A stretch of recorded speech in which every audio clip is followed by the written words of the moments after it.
Welcome to another day of Bhagavad Gita Sadhana.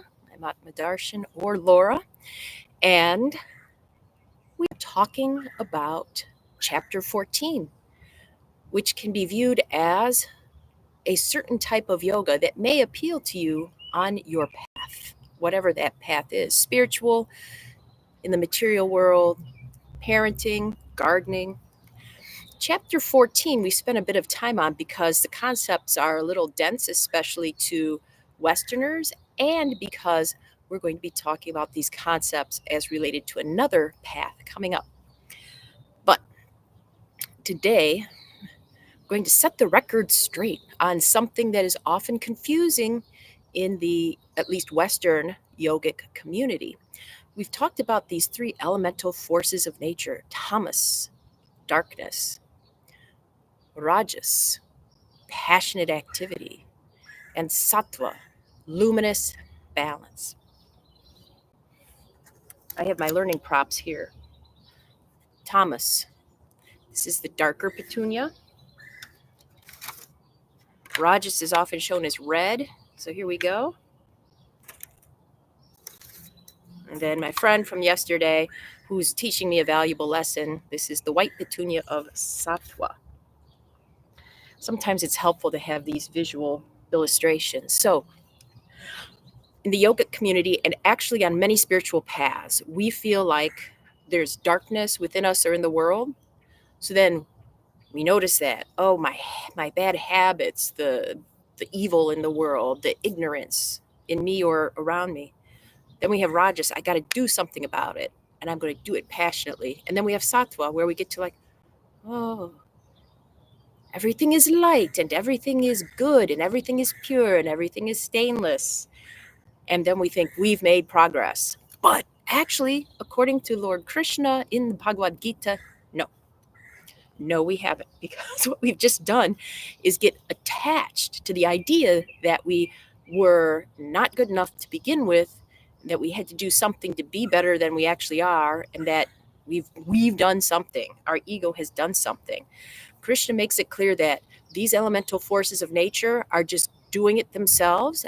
One of our roles is to observe and to notice our own illusions regarding what we perceive as dark, active, or good. All right. So in chapter 14, Krishna says, and this is the idea that sattva is not the end all and be all. We're not trying to become more sattvic in daily life or in spiritual life. Chapter 14, verse 20, Krishna says, transcending these three qualities from which the body is formed, the embodied is freed from birth, death, age, and pain, becoming deathless.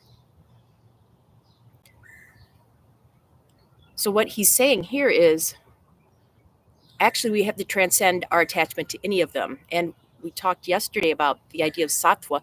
Sattva is actually the most challenging guna if we start to manifest it in our lives, because we want to hang on to it. Oh, it's good, it's pure, it's wonderful, I must cling on to it. And that causes us suffering. When we have something good, think about this in your life. You have something good, like I have my white petunia, and it's fading, it's dying. However, there's another one that's going to rise up eventually. And while that white petunia is gone, well, let's see, I got plenty of rajas here, and Tamas is looking like it's doing its thing very splendidly. So the idea is we have to transcend all of them. We have to be able to watch all of them and not to think I've reached a certain point and I'm done. No, that's clinging on. We have to be able to keep letting go. And what Krishna says in verse 22 is, when, I'm going to paraphrase this one because it's a little more abstract. When sattva arises, or rajas arises, or tamas arises, the person practicing yoga does not hate them, and he does not crave them when they are absent. So if we perceive evil, darkness, stuckness in ourselves, in the world, we don't berate it. We go, there it is, and this happens. This is my perception, and it's going to cycle because it does, right? And then when we're really active, we don't necessarily go, woo, this is fabulous. I need to be really active all the time so that when I'm feeling tamasic or stuck, I need to drink all the coffee and take all the energy supplements and force myself to keep going, going, going, right? And then for those rare moments of sattva, we go, I love, oh no, it's fading. Will it ever come back? This troubles the mind. From Krishna's point of view, only when we can let go and let these things come, and we're not bothered when they're here, any of the three of them, and we're not bothered when they go, any of the three of them, that is mastering this path of yoga. And I think this is huge for us in our daily world because we so want to judge things. That's one of the things the working survival mind does. The survival mind wants you to survive. Things that your mind perceives will help you survive, it goes, this is good, must do more. Things that it thinks are going to help you not survive, this is bad. But it's not necessarily the case. We can get confused. I remember back in the day, my grandparents' day, when smoking was good for you. Now, what do we say about smoking, right? I encourage you, this is wonderful in life. Notice when you perceive darkness, stuckness, which is also stability and structure, when you perceive a lot of activity, which often is selfish activity, and when you feel balanced, and then how you react to each of those. Do you cling? Can you watch it? And not just in yourself, but in other people, in the world around you. And that's why today I'm dedicating this practice to Beth Broderick, who some of you may remember or not. If you're of a certain age or you watch any kind of the streaming rerun services, she played Aunt Zelda in Sabrina the Teenage Witch with Melissa Joan Hart and some other famous people. Um, in that show, Aunt Zelda was just lovely and delightful and wise and caring. And then I saw another show this morning where she was a guest star and she was bad. She was bad, bad, bad. And part of me is going, no, Aunt Zelda can't be bad. But then I realized, she's a good actress and she could be either. And this is the play of the world. Krishna said it, Shakespeare said it. This is a play. All the world's a play. We are but players. We can appear to be good, we can appear to be bad, but in all of us there is that divine spark of consciousness. So let's relate to that. As we do our practice in meditation, I encourage you to go, what guna is present, and can I be okay with that? What guna is going on around me, Tamas, Rajas, or Sattva, and can I be okay with that? Let's see. So maybe for today's balance practice, you're more moving aroundy like we did a couple days ago, or you're more still. Woo.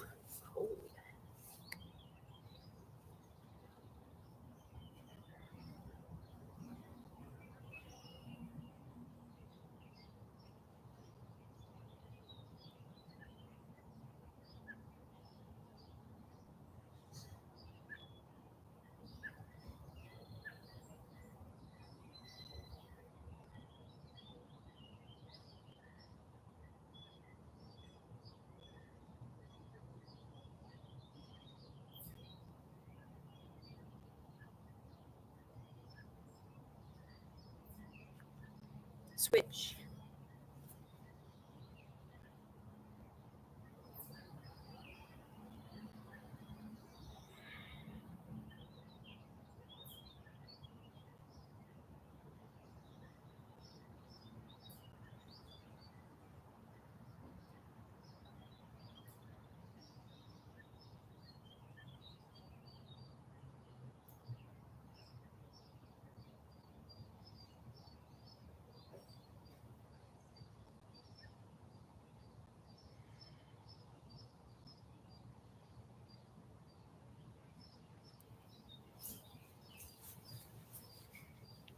That's it, shall we? Reflect upon the elemental forces, darkness, activity, light, and balance. Just notice how they may change during this 5 minutes. Maybe you feel a little sleepy, maybe your mind flits off, or maybe you find pureness. And can you just observe that without getting attached?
Welcome back. It's a Rajasic day here. It's spring. The birds are singing. Woodpeckers are pecking. My mind was everywhere. And that's the way it is. That lets me know that today is a good day for doing a lot of stuff. Lots and lots of stuff. And I'm also Rajasically excited because the Gita retreat is officially sold out. Yay! If you're like, darn, you can get on the waiting list with the link below. That's it for the content of the Gita today. I will give you a baby bird update after this, but I know some of you have to go. So if you have to go, I cannot wait to see you again. That's my Rajas again, passionate about this and you. For those of you interested in the baby robin update, by the way, here's some baby robin fun facts. Deb might appreciate these a lot. The average American robin only lives 13 months. However, if that robin is raised in captivity, it can live up to 17 years. So a lot of natural predators take their toll. And so yesterday, the baby birds left the nest. I saw one in the front lawn going, and then it ran away and hid in the lilies of the valley. I don't know where the second one went. I'm keeping my eye out because I'll be doing some gardening and lawn mowing today. Oh my gosh. So watching for the baby birds. But just wanted to let you know if I see them around. I saw their parents hopping around. Oh, and that's the other thing.